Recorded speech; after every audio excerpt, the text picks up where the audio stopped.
Students and friends, welcome to simple solution centre. आज आप देख रहे हैं यहाँ लिखा हुआ है संख्या और वर्ग है नवम। चूँकि 10th क्लास की पढ़ाई तो मैंने शुरू करा दी थी, तो बहुत सारे 9th के स्टूडेंट हैं, उनका भी कंप्लेन आने लगा कि सर लॉकडाउन में हम भी फंसे हुए हैं, हम भी नहीं पढ़ पा रहे हैं, तो हमारे लिए भी कुछ बनाइए।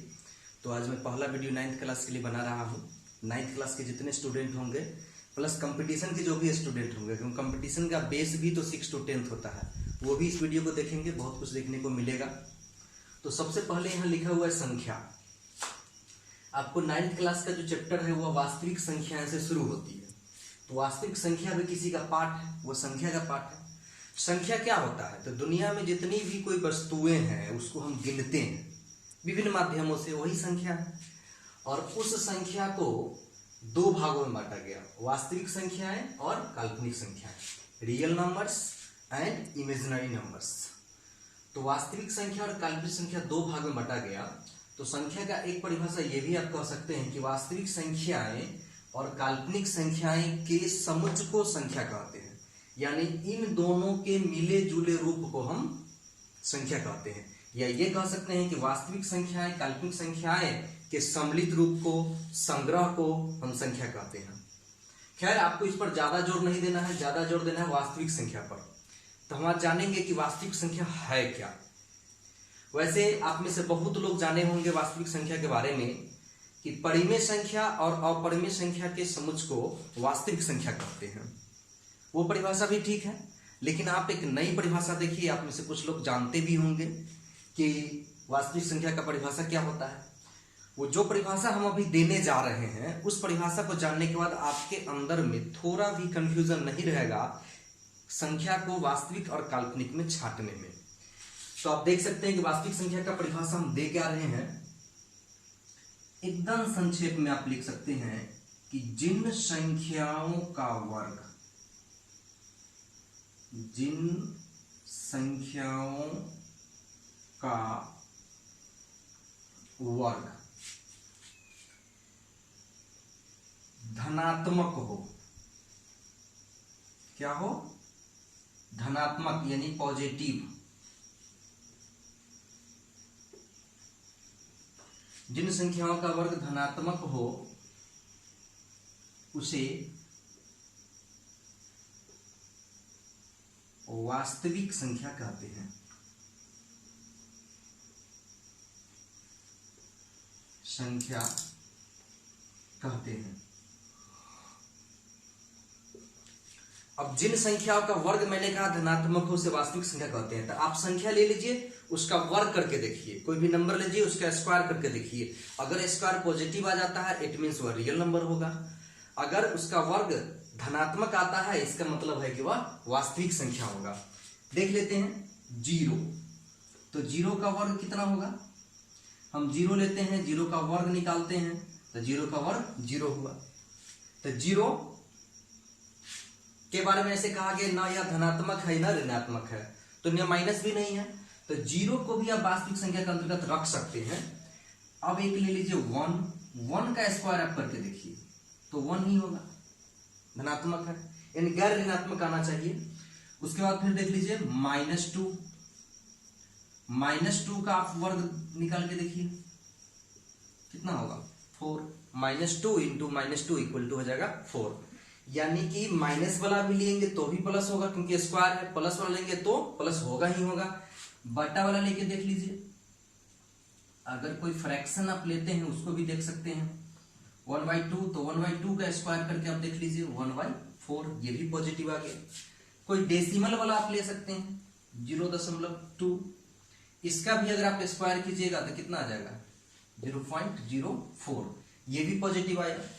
यानी कि अब हम कह सकते हैं कि इसमें जितनी भी संख्याएं हमने लिखा है, 0 है, 1 है, 2 है, -2 है, या फिर 1/2 है, 0.02 है, 0.02 है, ये 0.2 है, ये सारा के सारा आपका क्या है? सब के सब वास्तविक संख्या है, क्योंकि सब का वर्ग धनात्मक हुआ। और भी संख्या को लेकर के आप जांच सकते हैं, जैसे √2। तो √2 का भी देख लीजिए क्या है, √2 का स्क्वायर कीजिए तो 2 आ जाएगा। इसका मतलब √2 भी हमारा क्या है, वास्तविक संख्या है। यानी कोई संख्या रूट में भी रहेगा तो उस स्थिति में भी आपका वर्ग धनात्मक आएगा। चूंकि स्क्वायर से रूट कैंसिल हो जाता है, हट जाता है, इसलिए ये आपका क्या हो गया, पॉजिटिव आ गया, और ये भी एक वास्तविक संख्या है। अब बारी आती है काल्पनिक संख्या की। तो काल्पनिक संख्या का इसका ठीक उल्टा परिभाषा दे दीजिए। क्या परिभाषा दीजिएगा कि जिन संख्याओं का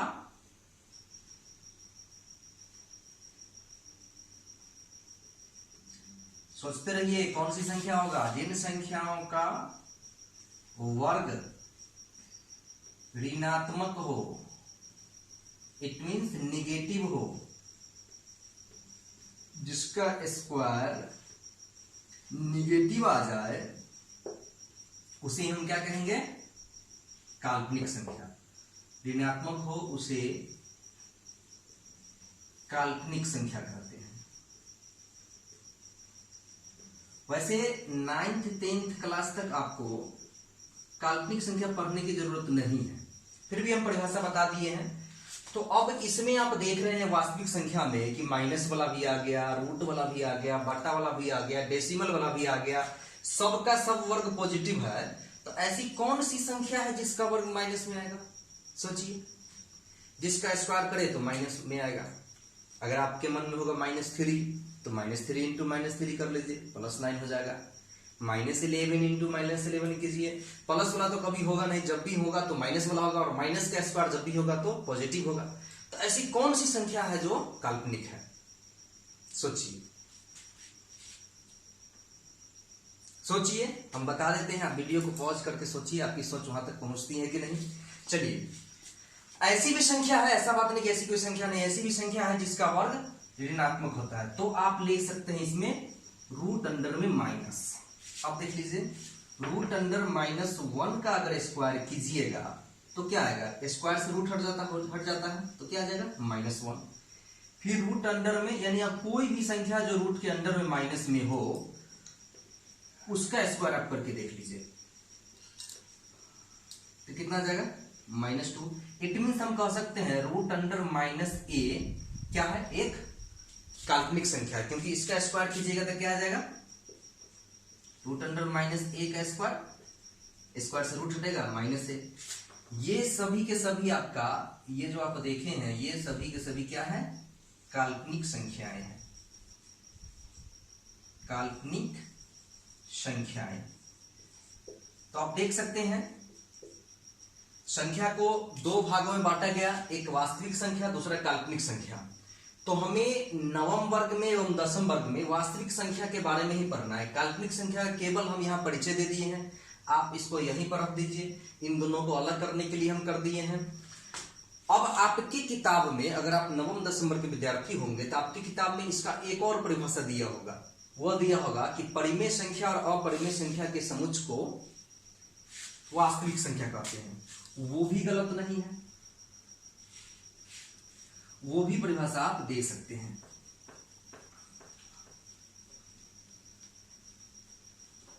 लेकिन उसके लिए फिर आपको परिमेय अपरिमेय को क्लियर करना पड़ेगा। तो चलिए हम वास्तविक संख्या को फिर बांट देते हैं दो भागों में। वास्तविक संख्या दो भाग में, एक परिमेय और दूसरा अपरिमेय। परिमेय संख्या और अपरिमेय संख्या।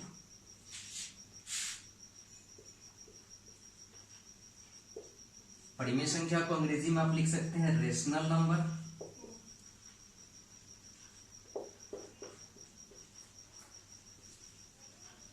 और इसको लिख सकते हैं इर्रेशनल नंबर।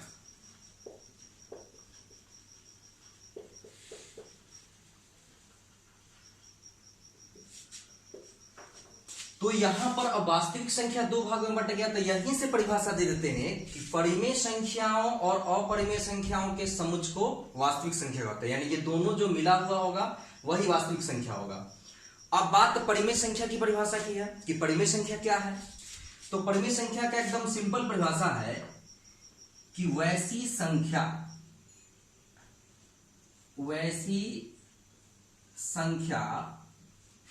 जो P बटा Q,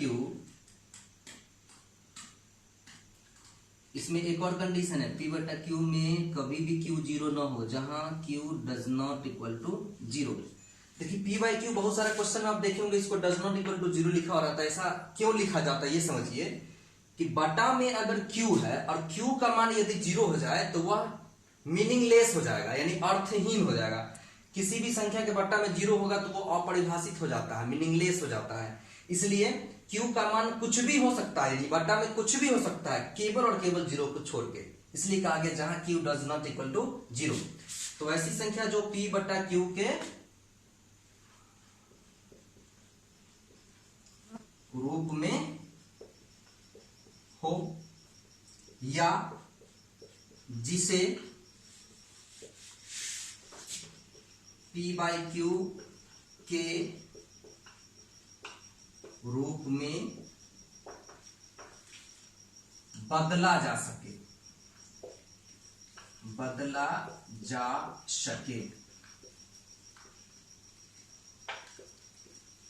उसे परिमेय संख्या कहते हैं।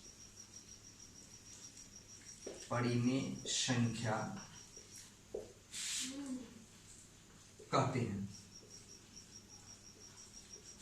अब आप देख सकते हैं, इस बार परिभाषा फिर से हम बता देते हैं। वैसी संख्या जो P बटा Q के रूप में हो, यानी पहले से P बटा Q के रूप में हो, या नहीं तो उसे P बटा Q के रूप में बदला जा सके। न रहेगा तो बदलेंगे। पहले से P बटा Q का रूप का मतलब क्या हुआ, जैसे 2 बटा 3 है, परिमेय संख्या है। बदला जा सके का मतलब क्या हुआ, 1.2 है तो इसको दशमलव उड़ा देंगे, बटा में 10, यानी 12 बटा 10 परिमेय संख्या है। या फिर केवल 4 लिखा हुआ है, इसके बटा में कुछ नहीं तो 1 डाल दिए, परिमेय संख्या है। ये पहले से है, इसको बदले हैं, इसको भी बदले हैं बटा 1 देकर के। पहले से रहे P बटा Q के रूप में, या फिर हम बटा में दशमलव उड़ा करके, या फिर बटा में 1 डाल करके उसको P बटा Q के रूप में अगर बदल दे तो उसे हम परिमेय संख्या कहते हैं। परिमेय संख्या का एकदम एक्यूरेट मान आता है। तो ये हो गया आपका परिमेय संख्या का परिभाषा। और भी सारा हो सकता है, माइनस में भी हो सकता है, -4.3, 2.1, और भी संख्या है जो परिमेय संख्या होंगे। अब बारी आती है अपरिमेय की, तो हम इसके आगे देखेंगे कि अपरिमेय संख्या कौन है। तो परिमेय देखने के बाद आप देख लीजिए, अपरिमेय संख्या वैसी संख्या जिसे P बटा Q के रूप में नहीं बदला जा सके, उसे अपरिमेय संख्या कहते हैं। या ये भी आप कह सकते हैं कि वैसी संख्या जो परिमेय ना हो उसे अपरिमेय कहते हैं। आप एग्जाम्पल देखिए, समझ में आ जाएगा। जैसे कोई भी वैसी संख्या जो पूर्ण वर्ग के रूप में ना हो, उसको अगर रूट के अंदर में रखेंगे तो वो अपरिमेय होगा। जैसे √2 यानी 2, इसके अंदर का जो 2 है वो किसी का वर्ग नहीं होता है, तो उस स्थिति में ये क्या हो गया, अपरिमेय हो गया। फिर ले लीजिए √3 किसी का वर्ग नहीं होता है। फिर ले लीजिए √4, क्या √4 होगा, √4 अपरिमेय होगा। मैंने कहा कि वैसी संख्या जो किसी का वर्ग ना हो, तो 4 तो किसी का वर्ग होता है, किसका होता है, 2 का। तो 2 का होता है तो हम ये 4 यहां नहीं लिख सकते हैं, यानी √5 लिख सकते हैं, √6 लिख सकते हैं, 6 भी किसी का वर्ग नहीं है, √7 लिख सकते हैं, √8 लिख सकते हैं। फिर √9 नहीं लिख सकते हैं क्योंकि 9 3 का वर्ग है। तो आप संभवतः समझ गए होंगे कौन कौन सी संख्या होगा। एक तो ये रूट वाला हुआ। दूसरी क्या होगा कि आपके किताब में होगा दिया हुआ, जैसे रहेगा 2.001 001 0001 0001 इस टाइप की संख्या अगर आएगी तो भी अपरिमेय होगी। यानी कि अंक दोहरा रहा है, मतलब निश्चित नहीं है कि किस हिसाब से जा रहा है, अनवरत रूप से जा रहा है। इसको अनवसानी अनावर्ती भी कहते हैं। और प्रकार से भी हो सकता है, जैसे मान लीजिए 4.102 002 0002 इस प्रकार से बढ़े तो ये सभी संख्या क्या होगी, अपरिमेय होगी। √2 इसी कैटेगरी में आता है, √3 भी इसी कैटेगरी में आता है। क्योंकि √2 का अगर आप वर्गमूल निकालिएगा, अष्टम वर्ग में पढ़े होंगे भाग विधि से, तो आप यहां पर निकाल के छोड़ देते हैं। क्या निकालते हैं, 1 दशमलव, √2 का वर्गमूल कितना निकालते हैं, 1.414। या निकालते होंगे, छोड़ देते होंगे, लेकिन क्या ये पूरा पूरा कट जाता है? नहीं कटता है। आप पूरा निकालिएगा तो तब तक आप निकालते जाइएगा, कभी ये भाग या वर्गमूल विधि खत्म ही नहीं होगा, यानी एक्यूरेट मान नहीं आएगा। तो रूट वाला जितना भी है जो पूर्ण वर्ग नहीं है वो सारा के सारा अपरिमेय संख्या, ये भी अपरिमेय संख्या है। अब इसमें थोड़ा सा और हम क्लियर कर देते हैं कि परिमेय और अपरिमेय में शांत अशांत आप समझ लीजिए, टर्मिनेटिंग एंड नॉन टर्मिनेटिंग, परिमेय अपरिमेय, ये दोनों में क्या है? तो परिमेय जो होता है शांत भी होता है या अशांत भी होता है, दोनों होता है, ठीक। और अपरिमेय केवल अशांत होता है। अब आ जाइए, शांत तो आप जानिए, शांत जानने से पहले हम आप शांत का मतलब पहले समझ लीजिए। शांत मतलब कि आपको कोई चीज का संतुष्टि हो जाए तो शांत हो जाते हैं। उसी प्रकार से ये शांत क्या होता है? तो परिमेय संख्या शांत दशमलव में होता है। ये शांत दशमलव क्या होता है?